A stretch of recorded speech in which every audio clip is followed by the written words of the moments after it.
네, 이문입니다. 이문. 갑은 토지를 임차하여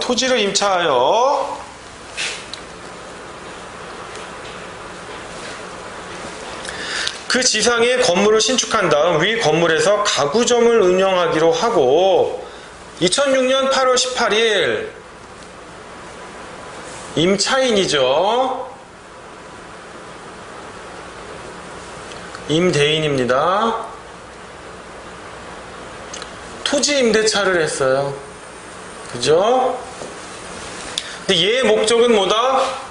요 토지에다가 건물을 신축하고 싶었던 거예요.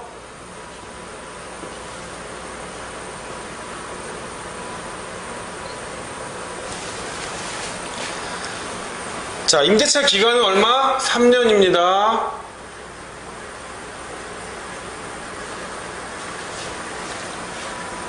보증금은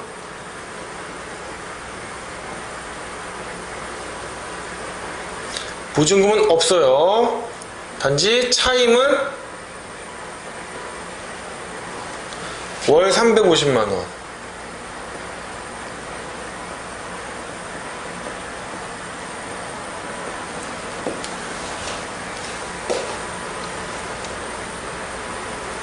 그리고 특약을 맺었네요. 뭡니까? 요거 딱 넣으면 이제 눈치채셔야죠. 이 특약의 효력이 유효하냐 무효하냐. 그죠? 편면적 강행 규정이니까 원칙은 유효한데 임차인 또는 전차인에게 불리하지 않아야 돼요. 불리하면 무효입니다. 뭡니까? 임대차 계약 종료 시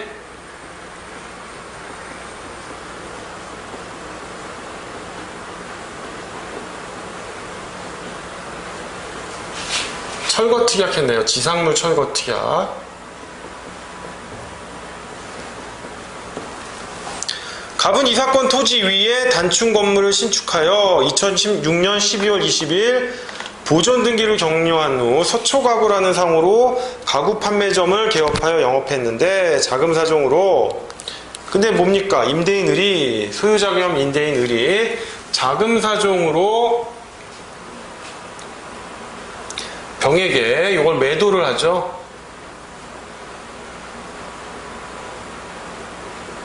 여기는 종전 소유자가 되고 신소유자가 됩니다. 오케이? 자, 그럼 임대차 계약을 체결한 시점은 언제예요? 2006년 8월 18일이고 보존 등기를 한 시점은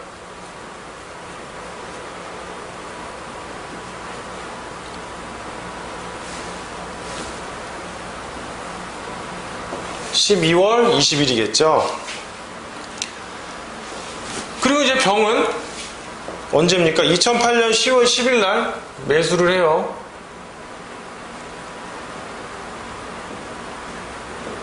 매수를 하고 20일 등기를 격려합니다. 등기는 10월 20일 등기 격려.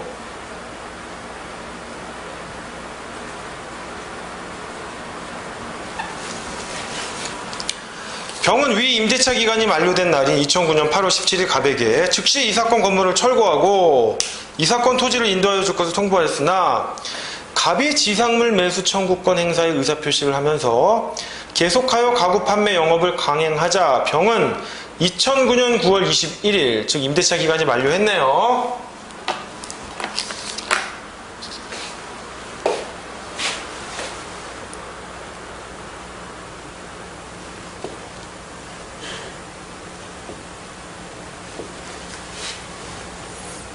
건물 철거 소송을 제기합니다.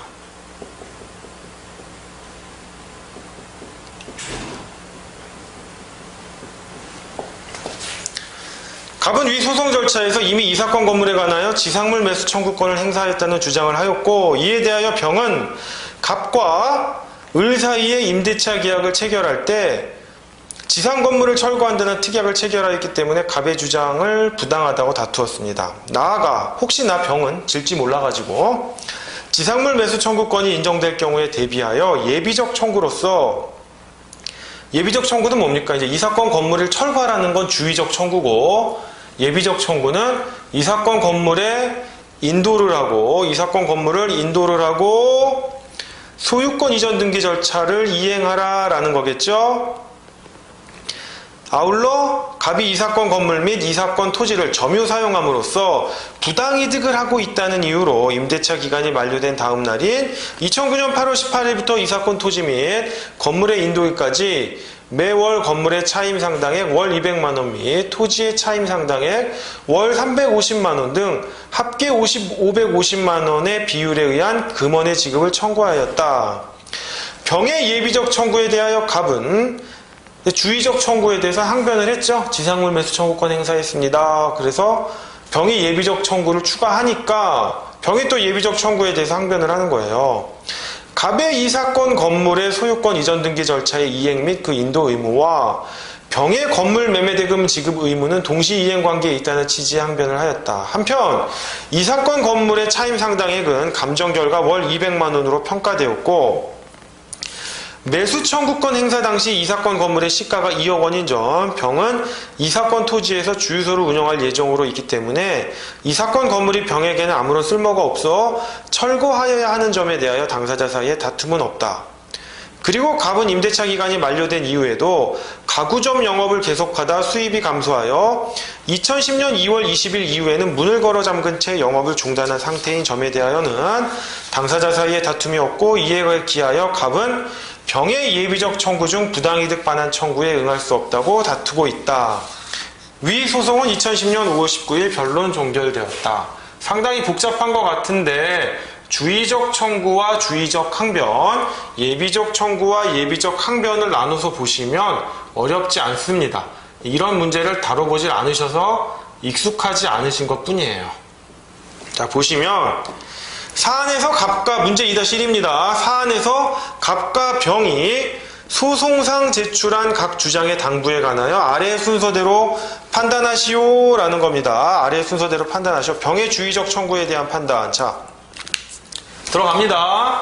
병의 주의적 청구가 뭐예요? 병의 주의적 청구가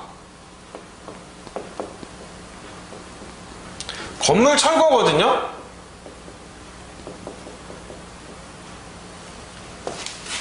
그쵸? 병으로서는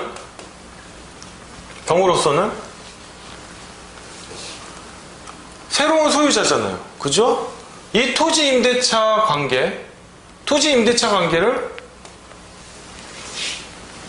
또는 이 토지 임대차에 기한 건물 신축을 병에게 대항할 수 있겠어요? 없겠어요?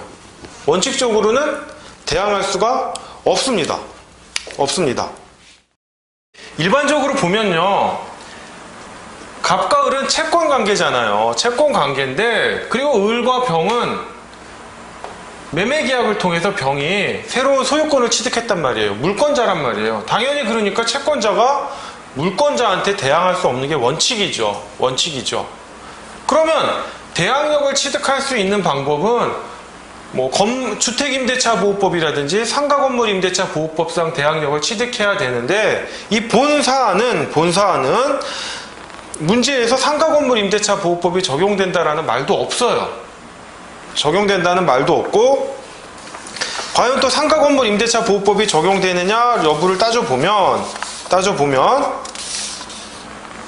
보시면 얘 지금 차임이 얼마예요? 350만 원이죠. 곱하기 100을 하면 3억 5천이란 말이에요. 그리고 서울이죠. 서울의 경우 보면 3억 원 이하여야 돼요, 보증금이. 즉 상가 건물 임대차 보호법이 적용되기 위한 최저 보증금이 3억 원 이하여야 되는데 3억 5천만 원이니까 상가 건물 임대차 보호법도 적용이 안 돼요. 그러면 대항력이 없는 거냐? 그런데 민법 제 622조가 대항력을 규정하고 있어요. 이 조문을 그래서 반드시 아셔야 돼요. 토지 임대차의 경우에는 토지 임대차가 딱 나온다. 그러면 누가 토지만 임차하려고 토지를 임대차 하겠어요? 그 토지 위에 건물 신축하려는 거예요. 물론 이제 건물 말고 다른 목적도 있겠죠. 목축, 식목, 체험 이런 것들이 있지만 그거는 요즘 세대에 안 맞는 거고 결국 건물이거든요. 그러면 지상물 매수 청구권하고 상가건물 임대차 보호법이나 주택임대차 보호법과 같은 특별법이 아닌 민법에서 대항력이 인정되는 게 있다라는 점을 여러분들이 반드시 아셔야 돼요. 그 부분, 자, 민법 제622조를 다시 보겠습니다. 건물 등기 있는 차지권의 대항력, 그래가지고 제1항 건물의 소유를 목적으로 한 토지 임대차는 이를 등기하지 아니한 경우에도 임차인이 그 지상 건물을 등기한 때에는 제3자에 대하여 임대차의 효력이 생긴다라는 점이에요. 제2항 건물이 임대차 기간 만료 전에 멸실 또는 후패한 때에는 전액의 효력을 잃는다라고 되어 있어요. 이 후패라는 말이 뭐냐면 저는 사실 이게 지금 한문으로 되어 있어서 되게 딱 보면 눈에 잘 안 들어와요. 근데 여러분들이 아마 시험장에서 받는 법전은 한글일 겁니다. 그래도 한문으로 보셔야 돼요. 그래야 한글 조문이 눈에 잘 들어오고 무슨 뜻인지 이해할 수가 있어요. 후패란 뭐 이게 기간 나오니까 뭐 뒤늦게 후에 뭐 폐기가 됐나 보다라고 했는데 후패란 썩어서 폐물이 되었다 이런 뜻입니다. 그럼 일단 보시면 자, 제622조 1항이에요.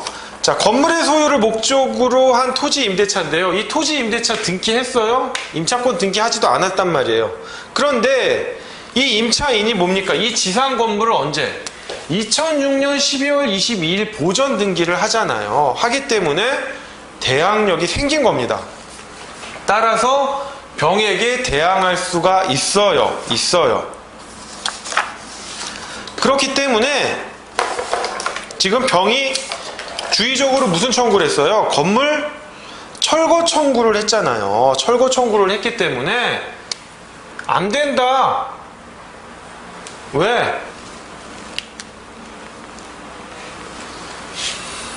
이 사건 토지 임대차는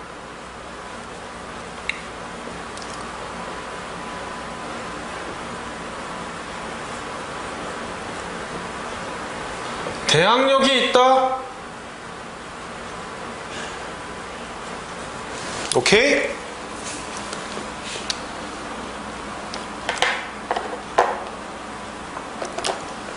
그러면 지상물 매수 청구권을 행사했단 말이에요. 대항력이 있는 것까지는 좋아요. 그러면 지상물 매수 청구권도 행사해야 되잖아요. 지상물 매수 청구권을 행사해야 이 건물 철거 주의적 청구가 기각이 된단 말이죠. 기각이 되는데 그러면 지상물 매수 청구권을 행사하려면 그 요건이 어떻게 됩니까? 그 요건이 자, 제가 아까 앞에서 기초 이론, 기본 이론한 내용을 보시면 지상물 매수 청구권 행사의 요건 사실로서는 6가지가 있다라고 했어요. 6가지가. 1번이 건물 기타 공작물의 소유 등을 목적으로 토지 임대차 계약을 체결한 사실. 맞죠? 임대차 기간의 만료. 전대차가 있는 경우에는 전대차 기간도 동시에 만료로 임차권이 소멸한 사실. 이것도 맞죠? 3번 임차인 소유의 지상 건물이 현존하는 사실. 맞죠? 4번 계약갱신을 청구하였으나 임대인이 이를 거절한 사실. 요거 있습니까? 요거?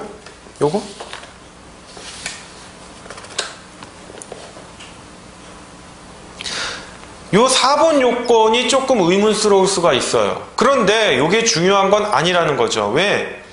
병이 임대차 기간이 만료됨과 동시에 이 사건 건물의 철거 및 토지의 인도를 요구했기 때문에 갑이 지상물 매수 청구권 행사의 요건 사실로서 하나인 임대차 계약갱신을 청구할 필요조차 없어요. 계약갱신을 안 하겠다는 뜻을 이미 표명한 거잖아요.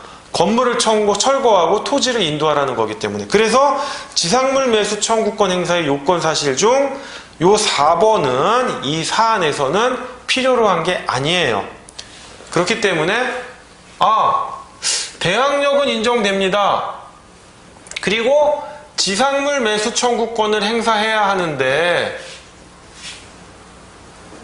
단순히 대항력만 인정된다고 건물 철거랑 토지 인도를 안 해도 되는 건 아니에요. 지상물 매수 청구권을 행사해 줘야 돼요.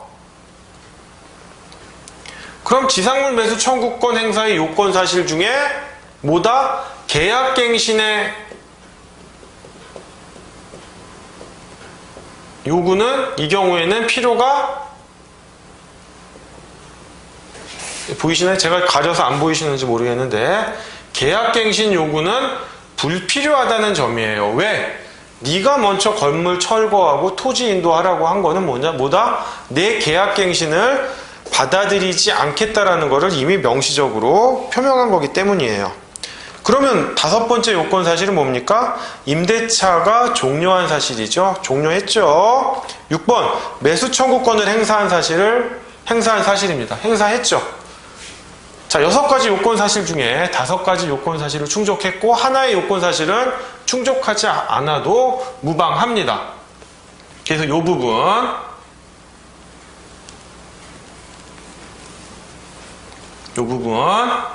그래서 주의적 청구는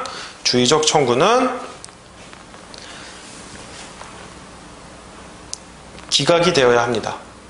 그러면 병이 살아날 수 있는 방법이 하나가 있죠. 뭐가 있겠습니까? 요 철거특약으로 요것들을 다 무마시킬 여지가 있어요. 대항력? 있어. 지상물 매수 청구권? 유효해. 너의 행사는 유효해. 근데 뭐야? 에이, 철거특약 했잖아. 너 이러면 안 되지. 특약해놓고 왜 딴소리해? 근데 뭡니까? 편면적 강행 규정으로서 지상물 매수 청구권 포기의 특약은 임차인 또는 전차인에게 일방적으로 불리한 것이 아니라면 그 효력이 있습니다. 그런데 이건 뭐예요? 일방적으로 불리하잖아요. 그렇기 때문에 이 철거특약은 효력이 없다. 민법제 652조에 의해 편면적 강행 규정이죠. 효력이 없다라는 점입니다. 그렇기 때문에 병의 건물 철거 및 이 사건 토지 인도에 관한 주의적 청구는 기각돼야 되는 거예요. 요 요건 충족했고, 요 요건 충족했고, 요 재항변. 자, 주의적 청구했죠? 항변했죠? 요 재항변은 인정이 안 되니까. 오케이? 자, 그럼 아까 기본 이론 설명했던 페이지에서 조금 더 설명드리면 각주 한번 보세요. 각주 한번. 임차인 소유의 지상 건물이 현존하는 사실이 부속물 매수 청구권의 경우와는 달리 임대차 계약 당시에 기존 건물이거나 임대인의 동의를 얻어 신축한 것에 한정되지 않으며 또한 행정관청의 허가를 얻은 적법한 건물이 아니더라도 지상물 매수 청구권의 대상이 됩니다. 이 부분 부속물 매수 청구권과 다르다는 점 유념하셔야 돼요. 그 다음 계약갱신을 청구하였으나 임대인이 이를 거절한 사실에 대한 요건 사실에 대해서는 각주를 좀 보시면 기한의 정함이 없는 임대차에 있어서 임대인에 의한 해지 통고에 의하여 그 임차권이 소멸한 경우에는 임차인의 계약갱신 청구 유무에도 불구하고 지상물 매수 청구권이 인정됩니다. 판례에 의해서 인정되는데 이 부분도 하나 체크해 두세요. 제가 기본 이론 설명할 때 시간이 좀 부족해서 좀 넘어간 부분이 있는데 이 부분도 좀 체크해 두시기 바랍니다. 예, 그 다음 문제는 이제 병의 예비적 청구에 대한 판단입니다. 양가로 2번 병의 예비적 청구에 대한 판단인데요. 자, 일단 주의적 청구는 어떻게 됐습니까? 주의적 청구는 일단 병이 건물 철거를 주장했단 말이에요. 주장했는데 지금 새로운 소유자인 병으로 소유권이 이전된 건 뭡니까? 이 토지 임대차 기간 중에 이전됐단 말이에요. 이전이 됐는데 이 갑의 토지 임대차가 대항력이 없다면 임대차 기간 중에 소유자가 변동되면 새로운 소유자에게 대항할 수 없겠죠. 너 나가라고 하면 아니 아직 임대차 기간 남아있어요 라고 말 못해요. 물권자니까. 그런데 민법 제 622조였죠. 민법 제 622조에 의해 대항력을 취득하니까 일단 임대차 기간까지는 유효하게 토지를 임대할 수 있었어요. 그럼 임대차 기간이 만료된 이후에 건물 철거는 유효하겠죠. 근데 그걸 막으려고 어떻게 했어요? 지상물 매수 청구권을 행사한 거예요. 이 대항력만 갖고는 임대차 기간이 만료된 이후에도 계속 임대차를 할 수 있는 건 아니란 말이에요.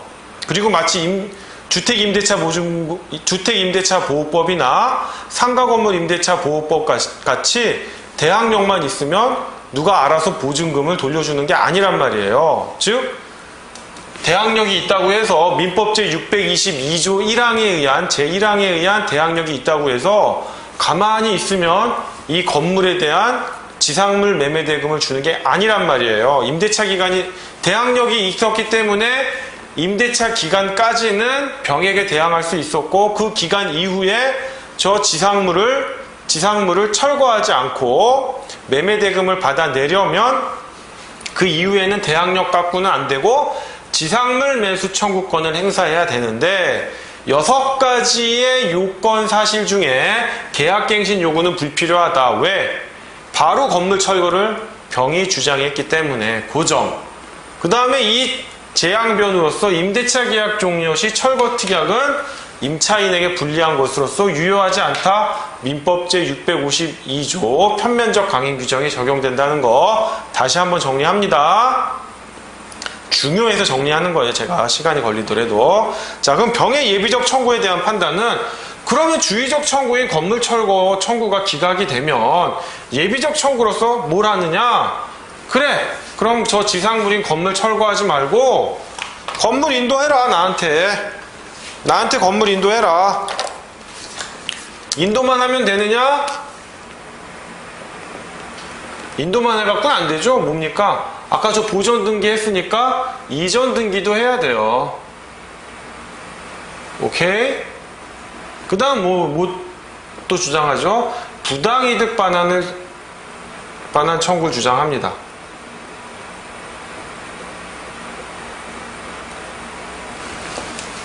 그러면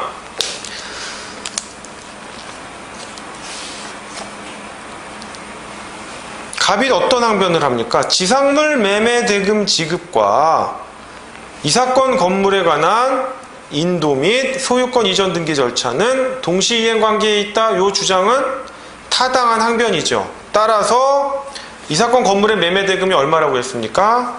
2억 원이라고 했죠. 따라서 법원은 갑에 대해 병으로부터 이 사건 건물의 매매 대금 2억 원을 지급받은과 상환으로 이 사건 건물에 관한 소유권 이전 등기 절차 이행 및 그 인도를 명하는 동시 이행 판결, 상환 이행 판결을 해줘야 됩니다. 그러면 부당이득 반환 청구에 대한 판단 한번 볼게요. 건물에 대해서도 부당이득이 성립하느냐? 안 되죠. 건물이 병소입니까? 갑이 지어서 갑이 소유하는 갑건물인데 갑이 그 건물 쓰는 게 무슨 부당이득이에요? 이 청구는 애초부터 성립하질 않아요. 그러면 토지에 관한 점유가 부당이득이냐? 요건 성립하죠.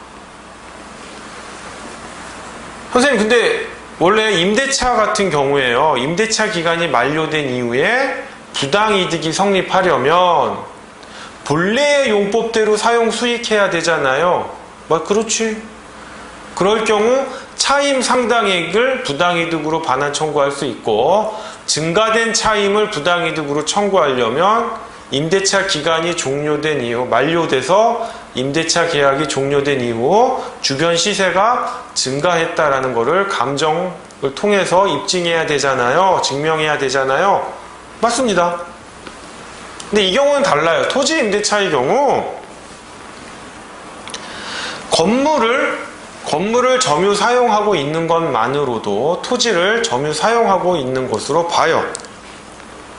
따라서 토지에 대한 차임 상당액인 월 350만 원의 부당이득이 발생하는 겁니다. 토지에 대한 점유를 구태여 입증할 필요가 없어요. 병이. 왜? 건물이 거기 들어서서 건물을 점유 사용하고 있다는 점만으로 토지에 대한 점유 사용이 인정이 되는 겁니다.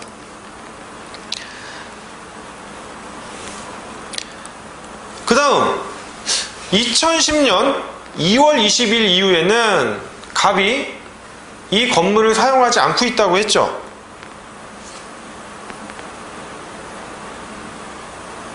하지만 뭡니까? 이 건물이 이 토지를 차지하고 있잖아요. 그것만으로도 토지에 대해서 사용 수익을 하고 있는 거예요.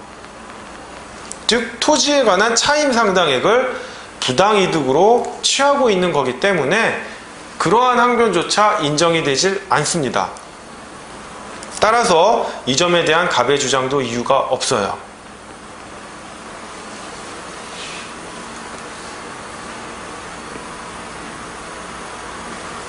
그렇기 때문에 토지에 대해서는 월 350만원 상당의 부당이득이 성립하고요. 즉 언제입니까? 이 토지 임대차 계약기간이 만료된 다음 날인 2009년 8월 18일부터 이 사건 건물의 인도일까지 월 350만원 비율에 의한 부당이득금의 지급을 명하는 판결을 법원이 해야 해요. 이 사건 건물의 인도일까지가 아니라 2010년 2월 20일, 즉 실질적으로 이 사건 건물을 사용 수익하지 않게 된 이전까지만 부당이득이 되는 게 아니라 갑이 영업이 안 돼가지고 2010년 2월 20일 이후에는 문을 걸어 잠근 채 영업을 중단했다고 했잖아요. 그 이후에도 토지를 차지하고 있기 때문에 토지에 대한 차임 상당의 부당이득을 지급해야 됩니다. 따라서 임대차 계약 기간이 만료된 2009년 8월 18일부터 이 사건 건물의 인도일까지 부당이득이 성립하는 거예요. 차임 상당의 부당이득이 성립하는 겁니다.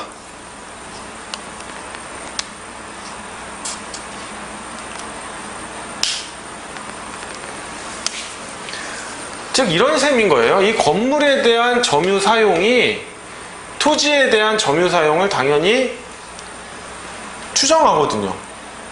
즉 토지에 대한 부당이득 성립을 입증하기 또 증명하려면 병으로서는 이 토지를 점유해서 사용하고 있습니다 라는 걸 증명 안 해도 그냥 이 건물이 토지 위에 있다는 것만 주장 증명하면 되는 거예요.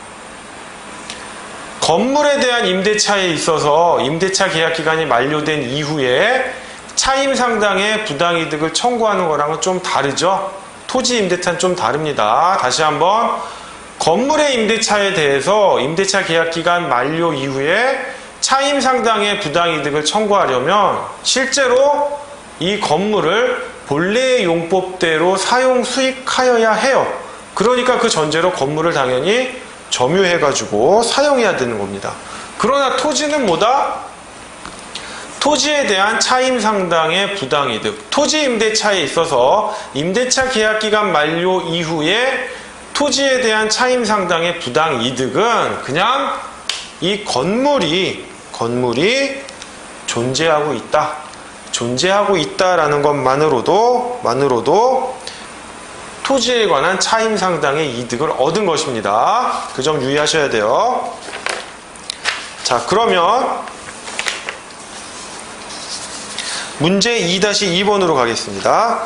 문제 2-2번입니다. 사안에서 다른 조건은 동일하게 둔 채 갑이 2009년 2월 18일 이후에 월 차임을 계속하여 연체함으로써 병이 2009년 7월 18일 토지 임대차 계약을 해지하였고 이를 이유로 병이 이 사건 건물의 철거와 그 철거 시까지의 이건 지우면 안 되겠네요. 철거 시까지의 위 토지에 대한 연체 차임 및 부당이득 반환을 구한다고 가정할 경우 갑의 지상물 매수 청구권 행사 가능 여부 및 병의 청구에 대한 결론은 어떻게 되는지에 관하여 아래의 순서대로 판단하시오 라는 건데요. 갑의 지상물 매수 청구권 행사 가능 여부입니다. 일단 보시면 임대차 계약 기간은 언제입니까? 2006년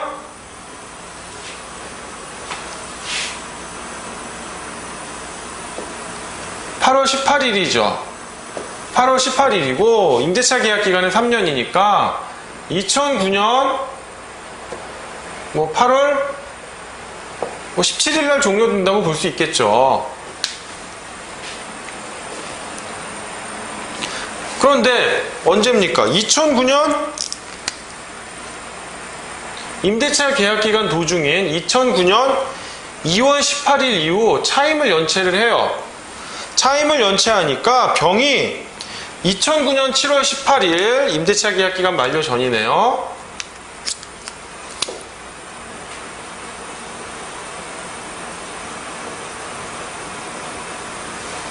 차임 연체를 하고 2009년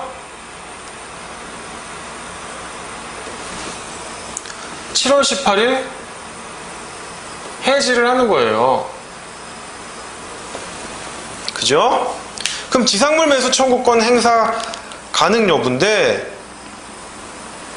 제가 기본 이론 때 설명드렸죠? 부속물 매수 청구권이나 지상물 매수 청구권이 임차인의 채무 불이행을 이유로 중도 해지된 경우에는 뭐다? 청구할 수 없다, 행사할 수 없다라고 했어요. 따라서 지상물 매수 청구권 행사할 수 없습니다. 그러면 병의 건물 철거 청구 및 연체 차임과 부당이득 반환 청구 가능 여부예요. 아까 문제 2-1하고 다른 점은 문제 2-1은 임대차 계약 기간 만료된 이후에 문제이기 때문에 건물 철거 청구와 부당이득 반환 청구만을 따져봤어요. 예비적 청구로서. 그런데 이 경우는 뭐다? 도중에 해지됐죠. 요때 2009년 7월 18일 도중에 해지되니까 뭐다? 건물 철거 청구와 임대차 기간 만료 이후에 부당이득 반환 청구뿐만 아니라 뭐다? 요때부터의 미지급된 연체 차임까지 연체 차임이 하나 더 들어간 거예요. 보시면 갑은 지상물 매수 청구권을 행사할 수 없으므로 전 소유자인 을로부터 이 사건 토지를 매수하여 임대인의 지위를 승계하고 차임 연체를 이유로 토지 임대차 계약을 해지한 병은 소유권자로서 갑을 상대로 이 사건 건물의 철거를 청구할 수가 있습니다. 아까는 철거 청구 못했죠? 왜? 갑이 지상물 매수 청구권을 행사했으니까. 지금은 뭡니까? 갑이 지상물 매수 청구권을 행사하지 않은 게 아니라 행사하고 싶어도 행사를 할 수가 없지요. 그 권리가 없으니까. 따라서 건물 철거 청구가 가능해요. 나아가 병은 2009년 2월 18일입니다. 차임 연체한 요때죠. 요때부터 언제?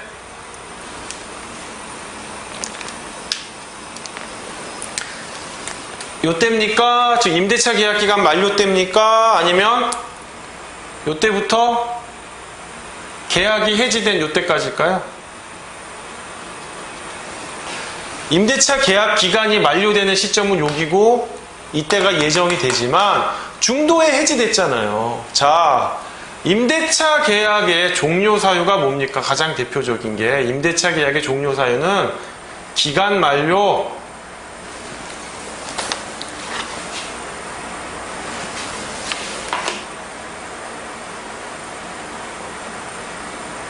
두 번째가 중도 해지잖아요. 물론 뭐 여러 가지가 더 있긴 합니다. 가장 대표적인 거죠. 중도 해지된 게 임대차 계약의 종료 시점이니까 요거죠. 요 시점이겠죠. 그러니까 요 시점까지는 뭡니까? 연체 차임을 지급을 해야 됩니다. 그쵸? 2009년 2월 18일부터 이 사건 계약 해지 시점인 2009년 7월 18일까지는 미지급된 월 차임, 즉 연체 차임을 지급하여야 하고, 이때부터 언제까지? 이때부터 실제로 철거할 때까지.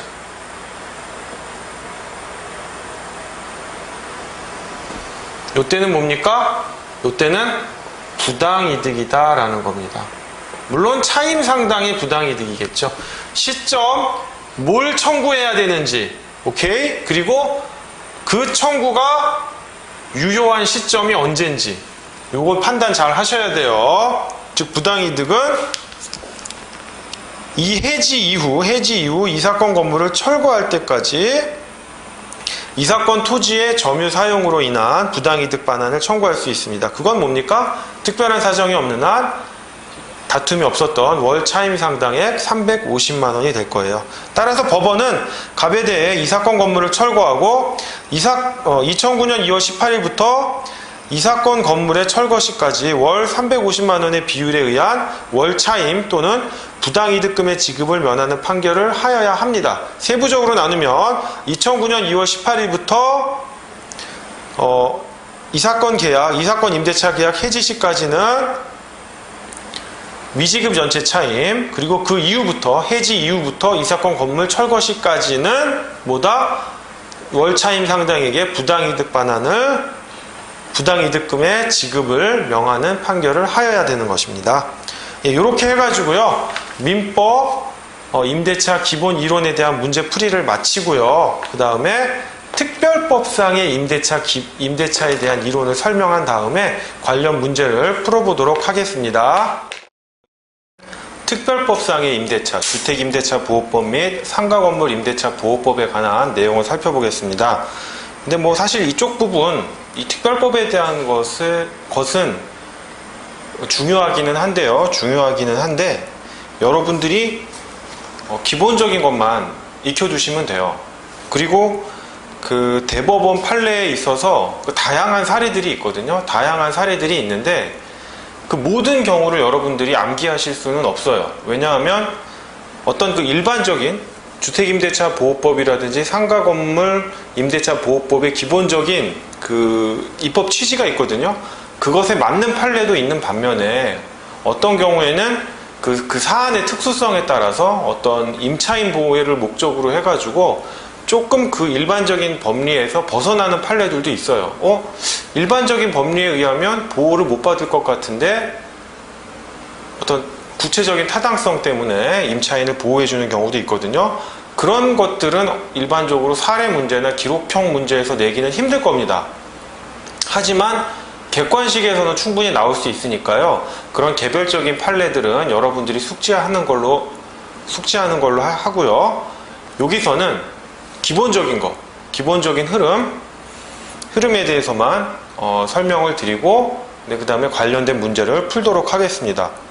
그 다음에 이런 특별법상의 임대차에서 가장 대표적인 거는 민법상 임대차에 있어서 어떤 거를 배제하는가, 그 배제하는 부분이 무엇인가, 그 다음에 대항력하고 우선변제권에 대한 부분인데요. 우선변제권 내용은 알기는 아셔야 되는데 좀 구체적인 부분으로 들어가면 민사 집행 내지는 배당의 문제랑 연결이 돼요. 그렇기 때문에 그것까지는, 배당하고 연결되는 것까지는 아실 필요는 없어요.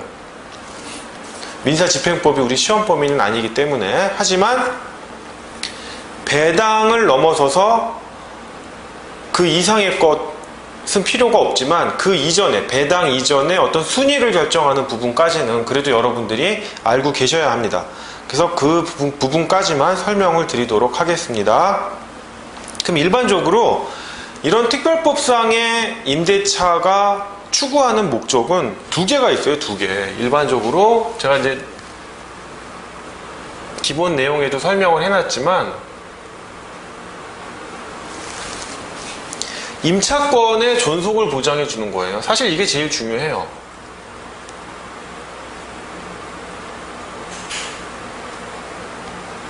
이 임차권의 존속 보장은 대항력이라고 하는 모습으로 나옵니다. 그 다음 두 번째가 임차보증금.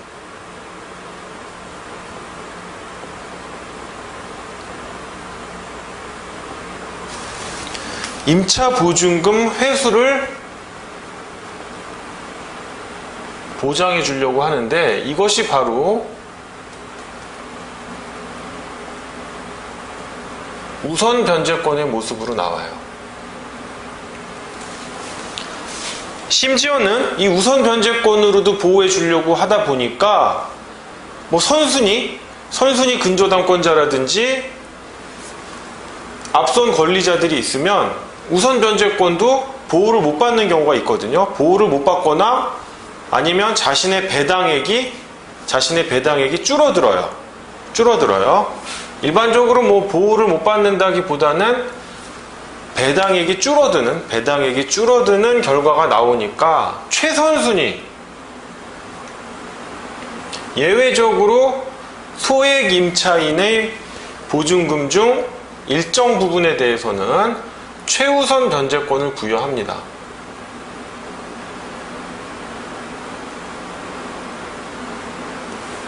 사실 뭐 임차 보증금에 우선 변제권을 주곤 있지만 우선 변제권들이 개별법에 산재해 있어요. 근로자의 임금이라든지 퇴직금도 우선 변제권이 인정이 되거든요. 그 근로기준법에 보면 또 근로자기준법에는 임금, 그 다음에 근로자 퇴직급여 보장법에서는 퇴직금에 대해서 우선 변제권하고 최우선 변제권이 인정이 됩니다. 그러면 그 우선 변제권끼리의 우열관계는 어떻게 되느냐? 그거에 대해서는 또 어떠한 법률도 규정하고 있질 않아요. 그렇기 때문에 우선 변제권끼리는 균등하다, 그 효력이 동순이다 라고 봐야 하겠고요. 그러다 보니까 야, 이거 우선 변제권만으로도 또 보호가 안 되네. 왜냐하면 다른 우선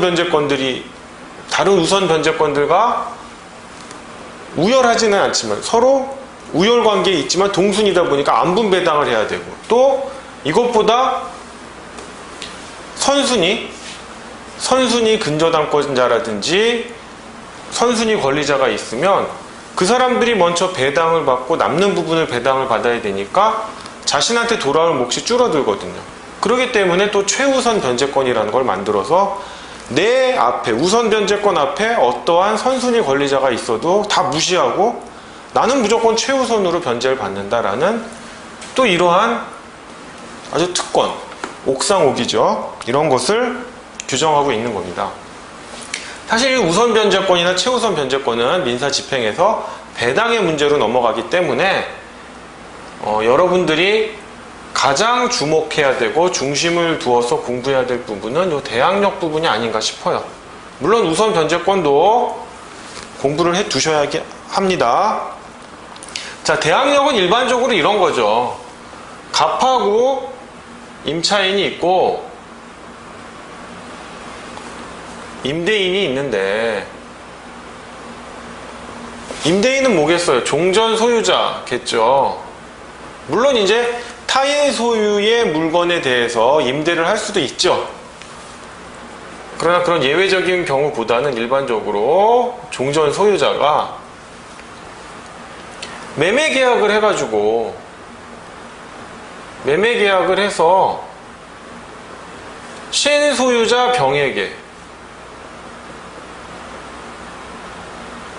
신소유자 병에게 소유권을 이전해 주면 여기는 뭐 임대차 계약을 체결했겠죠.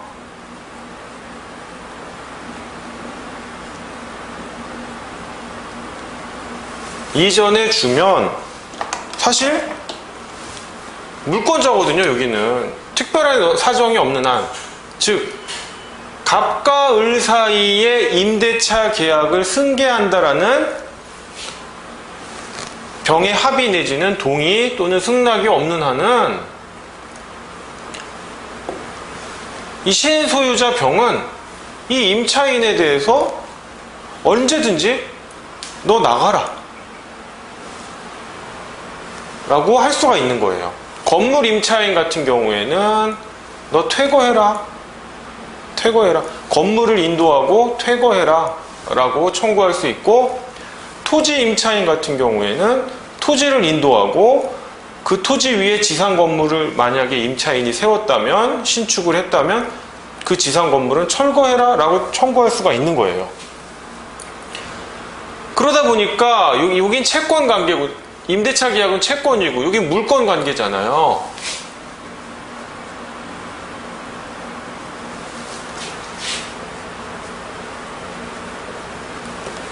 그래서 갑은 병에게 원칙적으로는 대항을 못해요. 그거를 특별법이 뭡니까? 원칙적으로 대항할 수 있게 해준 거예요. 무조건은 아니고 뭐 요건을 갖출 경우에 한해서. 그래서 이 임차인이 임대인이 변경된다고 하더라도, 즉 임차한 물건의 소유자가 변경된다고 하더라도 그거에 상관없이 뭐다? 항상 임대차 관계를 주장할 수 있게, 대항할 수 있게 만들어주는 게 대항력인 겁니다. 즉 임차한 물건의 소유권이 전전전 양도되어서 소유자도 전전전 승계되고 변동이 일어난다 하더라도, 즉 물건의 변동이 일어난 거죠. 이 채권 관계에 불과한 임대차를 가지고 물권자에게 대항할 수 있는 권리를 주는 게 대항력인 거예요. 대항력인 거예요. 그래서 이제 네 가지 모습으로 나타납니다. 임대차의 기간 보장, 특별법에서 규정하고 있는 부분이에요. 이 부분은 민법하고 다르기 때문에 여러분들이 비교해서 아셔야 돼요. 너무 이것만 공부하시다 보면 이게 특별법에 나온 거를 원칙으로 알아요. 이게 민법의 원칙인 줄 아시는 거예요. 그러시면 안 돼요. 임대차 기간 보장, 묵시의 갱신,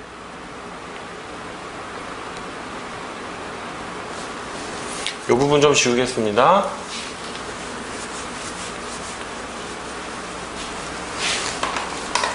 다음 차임 증액을 제한합니다.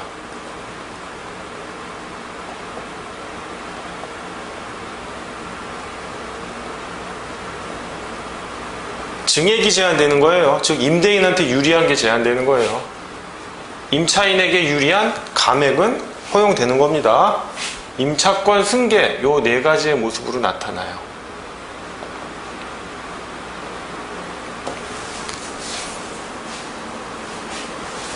그럼 아까 뭐가 있었어요? 임차 보증금 회수를 보장하는 게 우선 변제권이라고 했죠?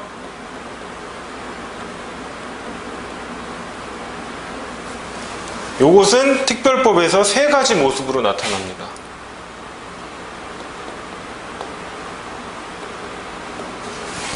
임대차 존속의제,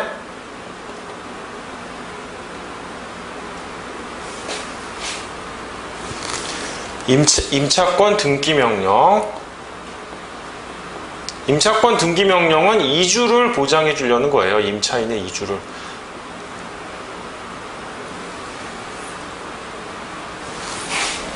그 다음 보증금 반환 청구에 관한 경매 특례. 이 세 가지 모습으로 나타납니다. 관련된 조문들을 숙지하고 계셔야 돼요. 그러면 일단 대항력을 설명드리고요. 대항력과 관계된 문제를 풀어보도록 하겠습니다. 그럼 대항력이란 임차권의 존속을 보장해 주는 건데, 대항력의 경우 뭐다? 주택임대차보호법과 상가임대차보호법이 대항력을 확보하는 방법이 조금 틀려요. 뭐다? 주택임대차보호법은 주택의 인도예요. 주택의 인도 플러스 뭡니까? 주민등록의 이전입니다.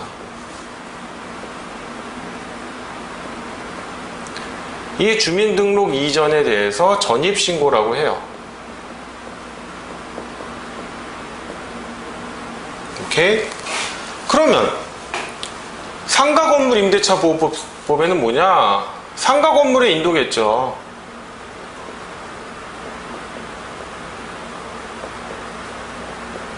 인도 플러스 주민등록 이전이 아니고 세법상 세 가지 법이 있습니다. 세 가지 법. 세법상 사업자 등록 신청이에요. 요건 다 법조문에 있는 거예요. 법조문에 있는데 다만 여러분들이 미리 알고 계셔서 시험장에서 빨리 어느 법조문에 이게 들어가 있구나 빨리 찾으셔야 돼요. 그때 가서 법조문 한 번도 본 적이 없다가 그때 가서 이거 찾으려고 그러면 어디에 박혀 있는지조차 잘 몰라요. 헷갈려요. 사람이 긴장하니까.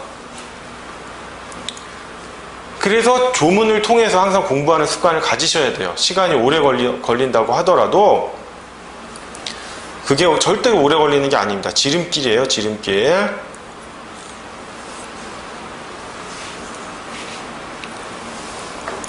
자, 그러면 요 주택이란 뭐냐? 요 주택이란 주거용 건물이다 라고 하는 것이 대법원 판례인데 이 주택의 의미에 대해서 여러 가지 관련된 판례들이 많습니다. 그거는 문제를 통해서 보도록 하고요. 상가 건물은 뭐다? 상가 건물은 사업자 등록의 대상이 되는 건물이다 라는 거예요. 그러면 이 주택하고 상가 건물을 겸용으로 할 경우에 어떻게 돼야 되느냐? 뭐 이런 부분들에 대해서 겸용 건물은 주된 목적이 무엇이냐? 주거용이냐? 사업용이냐? 이 주된 목적을 대상으로 분류하긴 하는데 주된 목적이 사업용이긴 한데 사업자 등록 신청을 안 했단 말이에요. 그죠? 그러면 상가 건물 임대차 보호법 적용을 못 받죠. 그럴 때는 뭡니까? 주된 목적이 사업용이라 하더라도 부수적인 목적이 주거용이라면 일로 가주는 게 임차인 보호에는 좋잖아요. 그죠? 그러니까 이런 임차인을 보호해주기 위한 구체적 타당성을 추구하는 판례들의 모습이 나와가지고 여기서 판례를 보면 너무 다양하고 내가 처음에 원칙으로 세운 것과 다른 판결들이 막 좀 나와요. 근데 그게 판결이 잘못된 게 아니라 사실관계를 찾아보면은 원심의 사실관계를 보면 이제 그럴 수밖에 없구나라고 고개를 끄덕이게 돼요. 그런 예외적인 판례는 객관식 시험 대비용이니까 여러분들이 따로 준비하시고요. 여기는 원칙적인 모습만 공부하도록 하겠습니다. 자, 그러면 대항력은 뭐 이 정도로 설명드리는 걸로 하고요. 문제를 통해서 저희가 한번 대항력의 내용을 습득해 보도록 하겠습니다.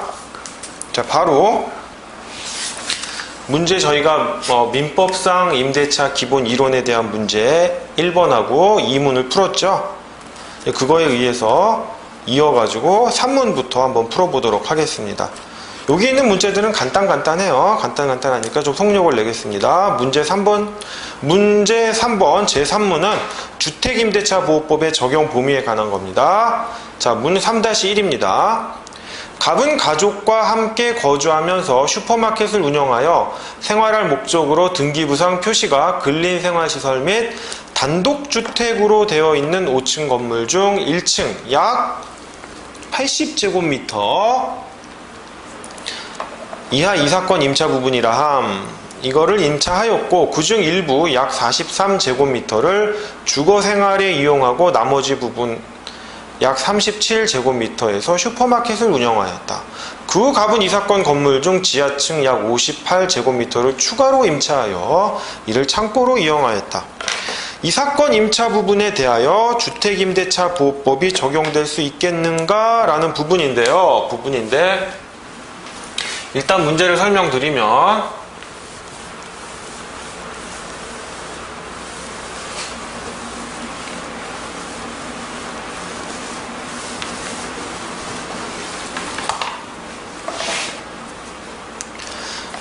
등기부상 표시는 뭡니까? 근린생활시설 및 단독주택이에요. 근데 5층 건물 중에 1층을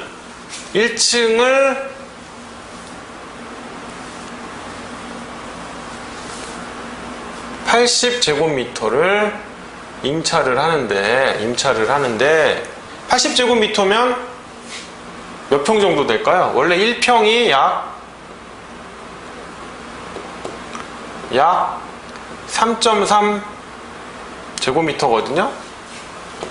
그거를 보면은 한 5평 정도 되겠네요. 근데 여러분 평으로 쓰시면 안 돼요. 이제 단위가 다 제곱미터로 통일됐기 때문에. 근데 좀 나이 드신 분들은 근데 평으로 보는 게 편하실 거예요. 평으로 들으면 아 이게 어느 정도 크기구나라고 감이 오시는데 단위는 다 이제 제곱미터로 쓰셔야 됩니다.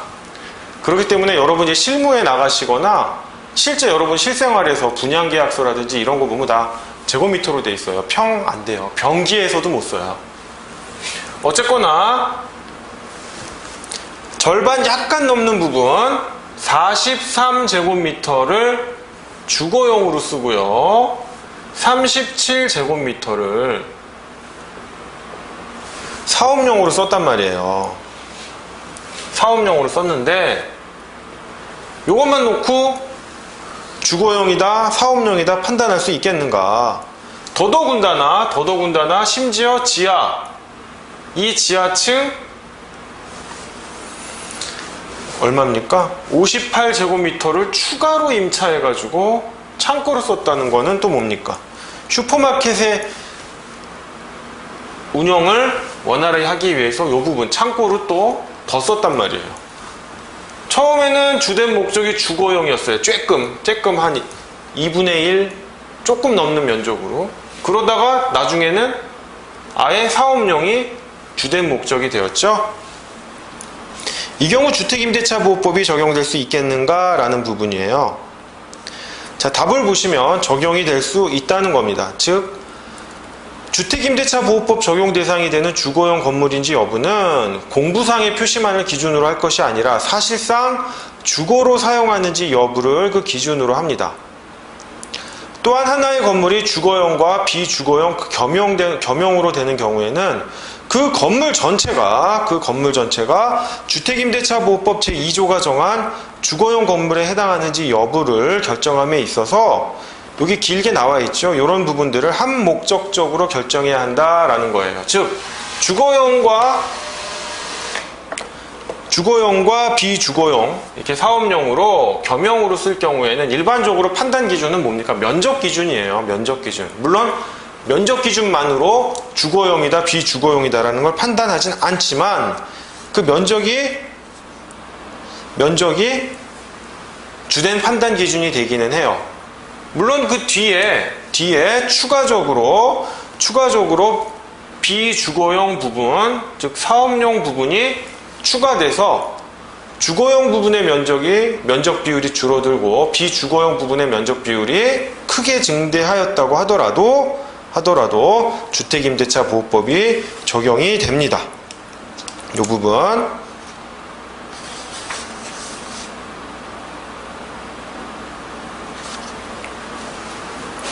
왜 그렇게 판단했을까요? 사안을 자세히 읽어보시면 돼요. 사안을 자세히 읽어보면 원래 목적이 슈퍼마켓 운영이에요. 뭐예요? 딱 보시면 갑은 가족과 함께 거주하면서 거주가 목적인 거예요. 다만 거주를 하는데 생계를 위하여 슈퍼마켓을 겸용해서 할 뿐이에요. 이걸 주거용으로 보호해 주지 않으면 상가건물 임대차 보호법으로 적용을 받는 거다라고 한다면 요건이 까다롭죠. 상가건물 임대차 보호법 적용받기 위한 요건은 뭡니까? 대항력을 취득하려면 상가건물에 인도가 있어야 되고 세법상 사업자 등록 신청을 해야 됩니다. 해야 돼요.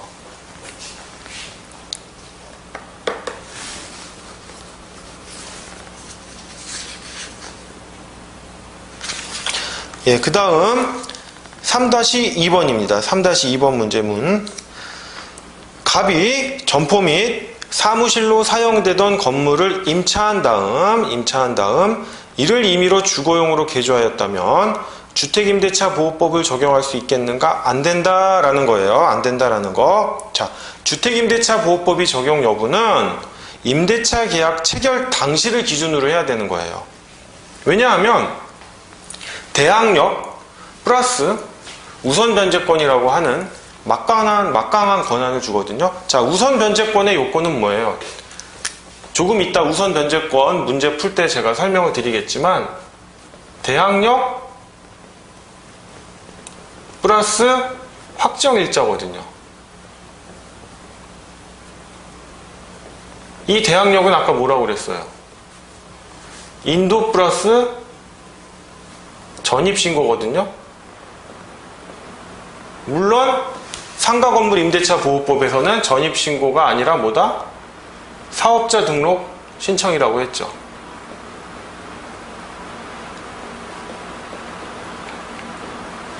그래서 대항력은 두 개 요건만 충족하면 돼요. 요렇게 인도 플러스 전입신고 내지는 인도 플러스 사업자 등록 신청을 하면 돼요. 그런데 우선 변제권은 이러한 대항력 취득을 전제로 확정일자를 받아야 합니다. 그래야 우선 변제권이 나오는 거예요. 우선 변제권이 확보가 되는 겁니다. 그렇다면 처음에 갑이 뭡니까? 처음에 갑은 뭐예요? 점포 및 사무실로 임차를 했단 말이에요. 그죠? 그러다가 이를 자기가 임의로 주거용으로 개조를 해요. 그리고선 뭡니까? 나 주택임대차보호법 적용 받아야 됩니다. 왜? 처음엔 점포랑 사무실로 내가 그런 용도로 썼는데 주거용으로 바꿨거든요. 그러면 제3자가 어떻게 됩니까? 제3자가 불축에 손해를 입게 되죠. 보세요. 처음엔 점포랑 사무실 용도로 사용했으니까 주택임대차보호법이 당연히 적용 안 될 거라고 생각했겠죠. 그죠? 그러면 뭘 따져봤겠어요? 상가건물 임대차보호법 적용 여부 따져보니까 상가건물 임대차보호법 적용 여부를 따져봤으니까 해당 없고, 주택임대차보호법은 당연히 점포 및 사무실 용도로 사용했으니까 주택임대차보호법 적용 안 되겠고, 그래서 좋아 해서 매수를 했단 말이에요. 신소유자 임대인으로부터 목적물 매수를 해가지고 새로운 소유권을 취득했단 말이에요. 그래서 이제 나한테 대항할 수 있는 사람은 없겠네 그랬는데 떡하니 주거용으로 바꿔놓고 대항력을 취득했다라고 하면은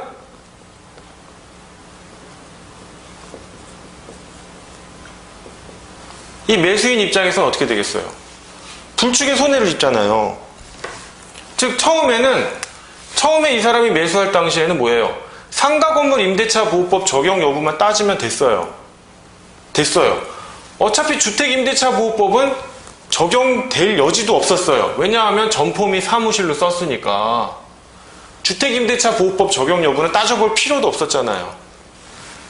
그래서 상가건물 임대차보호법 적용 여부를 따져보니까 상가건물 임대차보호법은 적용 안 되겠네?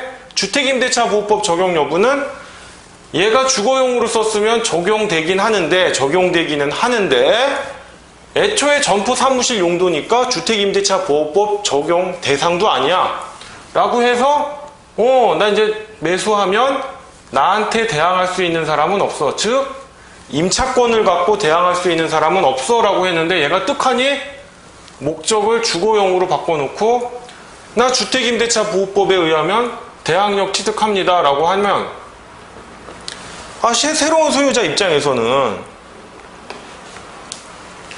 불축의 손해를 입잖아요.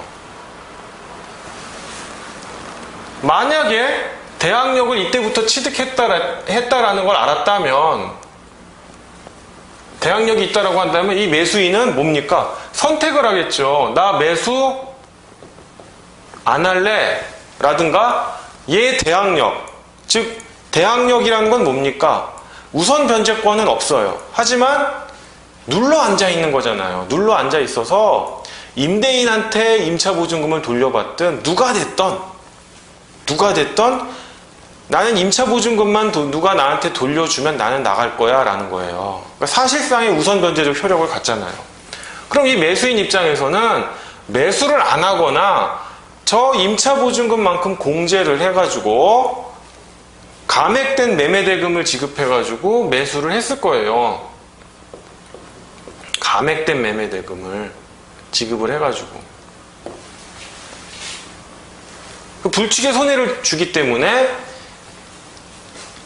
임대차 계약 체결 당시를 기준으로 하여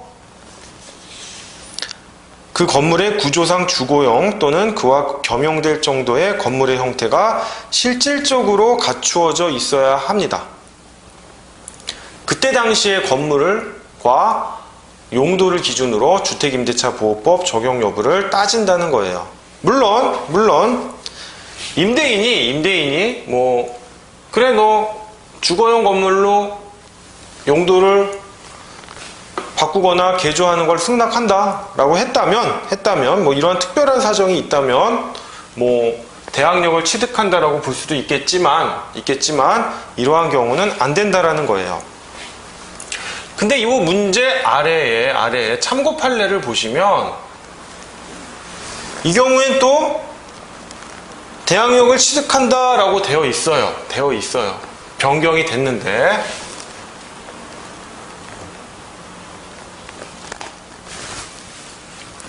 그 다음 판례는 뭐냐면 요런 거예요.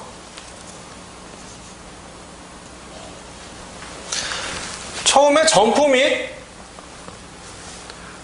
사무실로 사용되던 건 맞아요.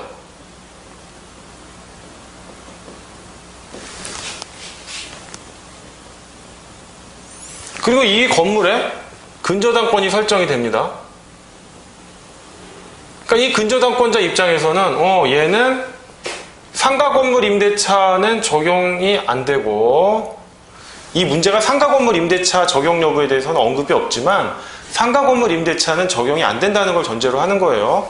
적용이 된다면 상가 건물 임대차에 따른 대항력을 취득하니까 문제 자체가 성립이 안 되겠죠.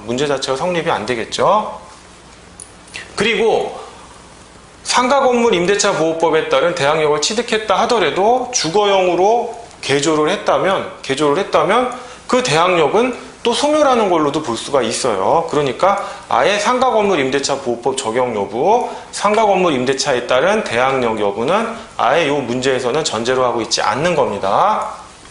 그리고 주택임대차 보호법은 적용 대상도 아닐 거예요.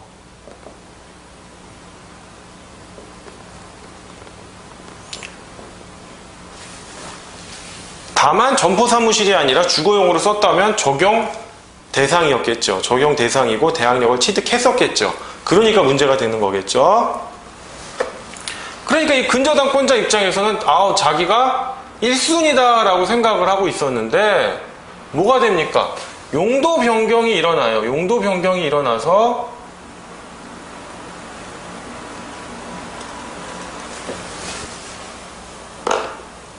주거용 건물로 용도 변경이 일어납니다.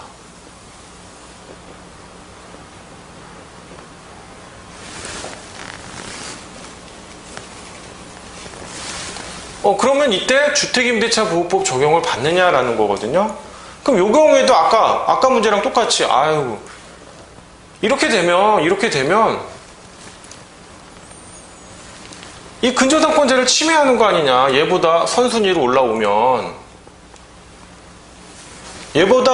올라올 수 있는 게 뭐가 있을까요? 이 주택임대차 보호법상의 소액임차 보증금 이런 것들은 최우선 변제권이 인정되잖아요. 그러면 소액임차 보증금의 최우선 변제권이 인정되려면 그 전제가 뭡니까? 주택임대차 보호법이 적용되어야 되죠.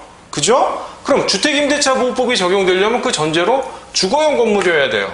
근데 주거용 건물입니까? 아니죠. 점포 및 사무실로 이용됐던 사업용 건물, 비주거용 건물이었어요. 근데 용도 변경을 통해서 주거용 건물이 됐단 말이에요. 그러다 보니까 주택임대차 보호법이 적용됐고 주택임대차 보호법상의 소액임차 보증금 최우선 변제권이 부여가 된단 말이에요. 그러니까 이 근저당권, 1순위 근저당권과 충돌하는 문제가 발생을 합니다. 그럼 아까 문제랑 똑같이 놓고 본다면 불축에 손해를 주니까 주택임대차보호법 적용 안 돼 라고 하는 게 맞겠죠. 맞는데 뭐다? 아까는 자기네들끼리 임의로 변경한 거예요. 그러니까 법원 입장에서는 잘 모르잖아요. 얘네들이 진짜 변경한 건지 만 건지, 아니면 선순위권자에게 불축의 손해를 주려고 악의적인 의도에서 했는지 안 했는지 판단이 안 서요. 그러니까 무조건 획일적으로 안 된다. 니들끼리 임의로 구조 변경이나 용도 변경을 임의로 주거용으로 개조를 했던 구조를 바꾸고 용도를 변경한 거는 내가 인정 안 해준다. 근데 요 참고 판례는 뭐냐면 용도 변경이 뭡니까? 용도 변경이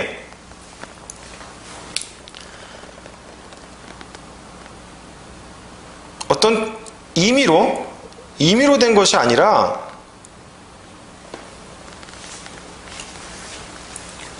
관할 관청에 의해서 됐단 말이에요.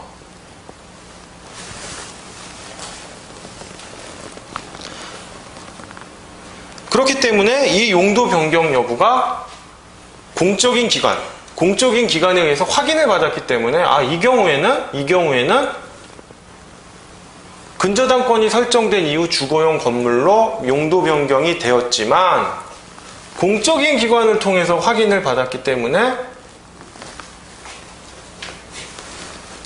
주거용 건물로 변경이 되었고 주택임대차보호법이 적용되는 걸로 보아도 무방하다라는 거예요. 그래서 요 판례는 예외적으로 좀 알아두셨으면 좋겠어요. 그냥 용도 변경 당사자들끼리 임의로 변경한 거 말고 뭡니까? 공적인 기관에 확인을 받은 용도 변경 신청을 해서 용도 변경 허가가 떨어진 그런 사안의 경우에는 예외적으로 인정이 된다라고 하는 점, 그렇게만 알아두시면 됩니다. 자, 그럼 문제 4번은요, 대항력의 요건과 발생 시기예요. 발생 시기 한번 문제 풀어보겠습니다.